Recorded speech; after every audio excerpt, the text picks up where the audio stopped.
Hi, today we're going to make a symbolic personal narrative when we're going to use Photoshop.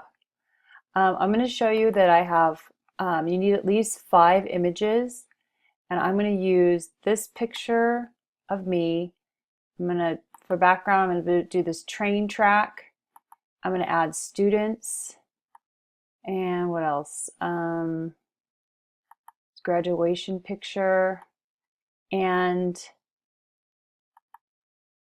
when you think of Carlsbad High School, these are some of the images that are symbolic. And also you need to scan your write-up, your narrative. I just grabbed this from the internet to make an example. So you're going to open up Photoshop. You can open up all your images. So you just say File Open. So all those images that I just opened, I'm going to File Open. Let's see, oh, that one. These 3 I can grab. And see, notice they make different tabs. Let me do it again. File Open. Here's the train, students. There's my picture. File Open. Okay. I think I have all that I need. Okay. So then I'm going to say File, New, and I'm going to create a document to put all this on. I'm going to do US paper. These are internet pictures. I want you to use your own pictures, but because they're internet, they're smaller. So I'm going to make the resolution down to 150. You don't want it to go smaller than 150 for printing. For internet, we put it down to 72, but we're gonna, okay, so if you need to, you can also rotate your image. So you can either go to image rotation, and you could do clockwise. I'm going to keep mine as a portrait. I also want to rename this. So notice it's untitled right here. You can also go to your window and you'll see all the files that are open. So I'm going to go File, Save As, and instead of untitled, I'm going to call this my example. And notice I'm saving it as a Photoshop file. Okay, so I want to show you what mixing up these images look like as I have an example. Just find it really fast. I'm going to close these. Here's my example. Okay. So just so you can see kind of what we're going to do, I can show you on each layer what I have here, how I created this. So the very top one, I have it on soft light blending mode, and I put a little blue rectangle over here. So I grab this and I put a blue rectangle, and then I turned it to soft light here. So I'm going to turn that one off. Now I'm going to turn off this layer and see what I have.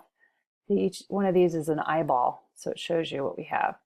So right here I have the graduate, and then here I have some graduating class. And notice I've isolated them so that they're just, I took away the background. So this is, here's some kids. Here's the letter. Notice the letter I use multiply. It gets rid of all the white around. And then the background picture of me, I put it on linear light. This is what it would look like normally. It's not very bright for some reason. Let's see. Let me turn off this other thing. There we go.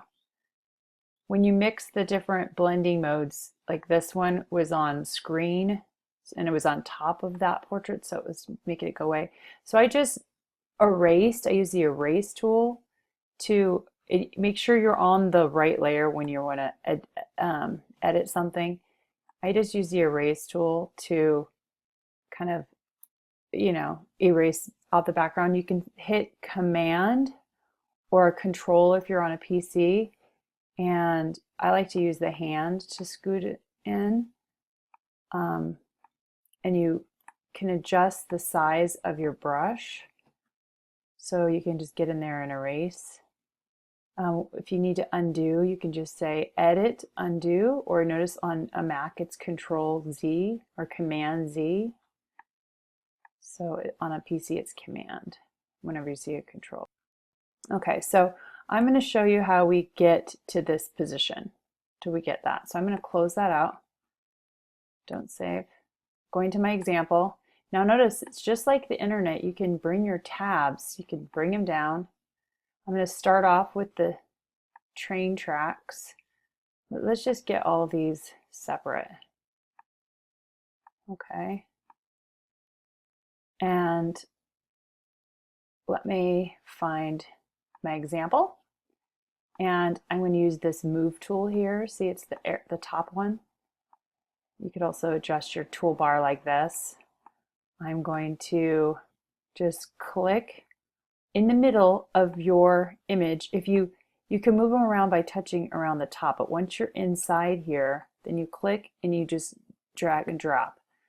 Now I'm going to close this when I added that on there, and I'm just going to do it to each one. So I'll just have all of these on one file, so I don't have a ton everywhere. Okay, and this one. There. Now I'm gonna, and I have this. Oh, this is actually a tiny file. I need to go back and find a bigger file. So let me show you how you do that. I want you to use your own images, but if there's something that you need on the internet, so go to Google and type in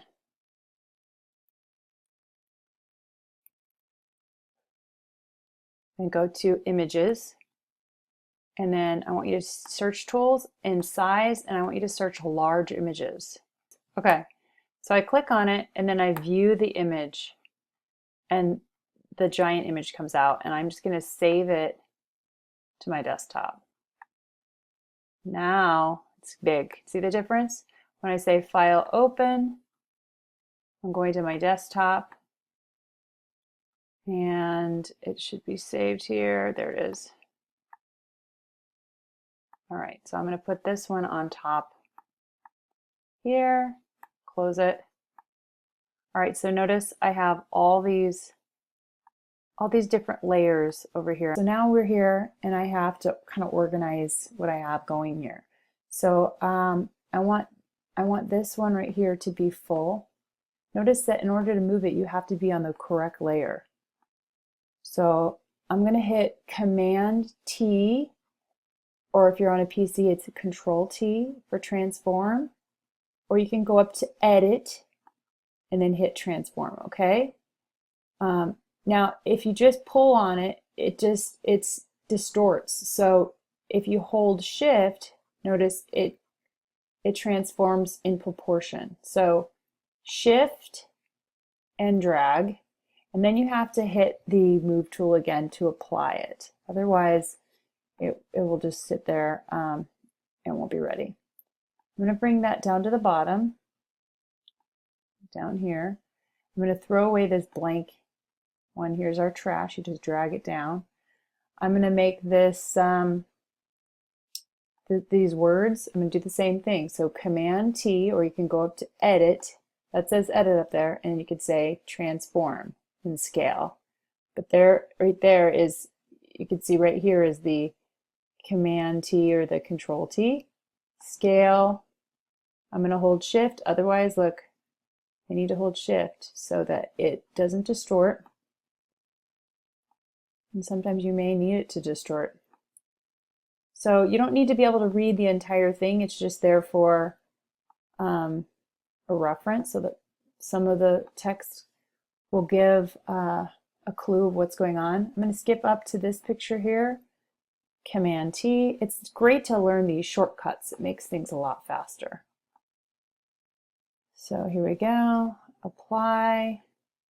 And the top one, I'm actually going to break this up. So I'm going to just, this little marquee tool is cool because you just can grab it, copy, Command C or Control C, or Edit, copy, and then I'm going to delete. by pushing delete. And now I'm going to just say Command V or Control V to paste it, or you say Edit Paste. Okay, see that? All right, so Command and Control are the differences between a Mac and a PC. So I'm going to turn these off for a second, and I'm going to clean up this image.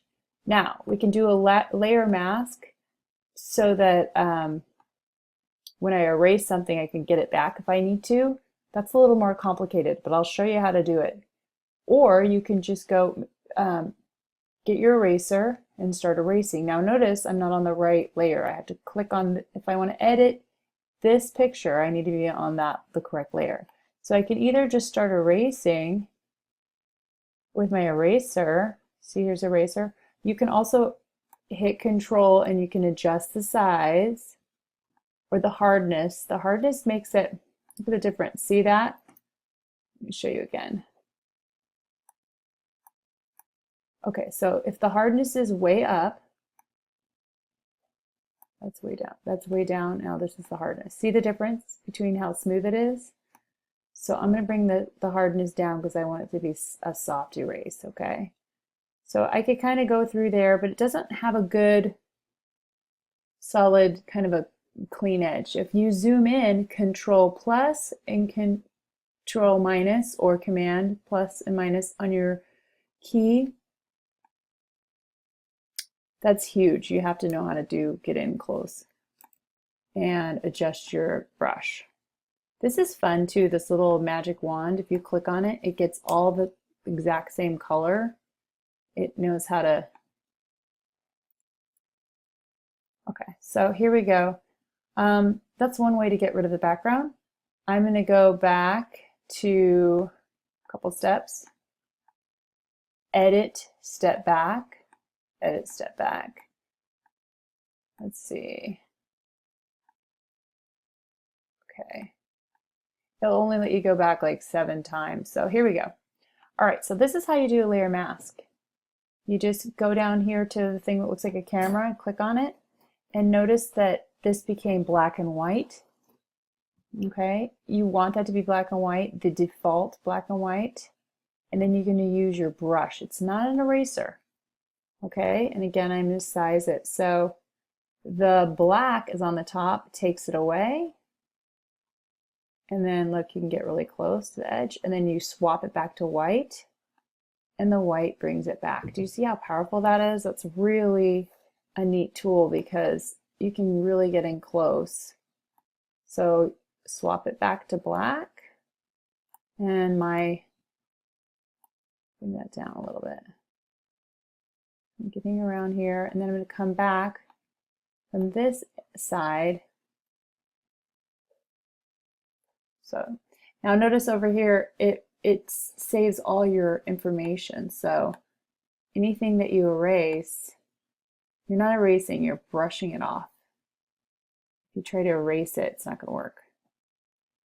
Also, if you click out of it and then you come back, you have to click in this box in order for it to start erasing there again and working. Okay, so look how. Okay, so let's turn on this background. I have that, and I could clean this up later. I have my writing. Now let me get rid of that white that's on the writing. So I just go up to blending mode and I say multiply, and it's going to get rid of all the white. See that? Isn't that cool? Now if there's a bunch of darkness, let's go back here. Watch if I put green, it's going to get rid of the dark writing and not the white. See that? So you get to play with these, whatever works best. All right, and then I've got my student. So notice that this is underneath the image of me. So I need to just drag it to the top.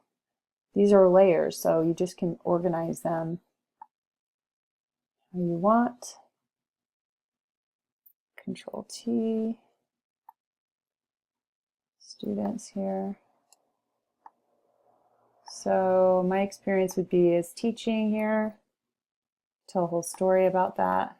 Oopsie, I just did a shortcut to transform it on. Got to put that one underneath the picture of me. Okay, we need to wrap it up here because we're out of time, but you clean up all of this and you adjust it how you want, like put the rectangle on it, and be sure to save it. Always save it as the working file, so you have all those layers. So save it as a Photoshop file. It'll have a .psd, or change it to, and also save it as a JPEG, so it's a compressed image. And you always want to make sure that this is all the way to maximum, so that you have, and you go back and check. Go back and see if you have it in here. You should have both files, the PSD and the final. Open it up, and there it is.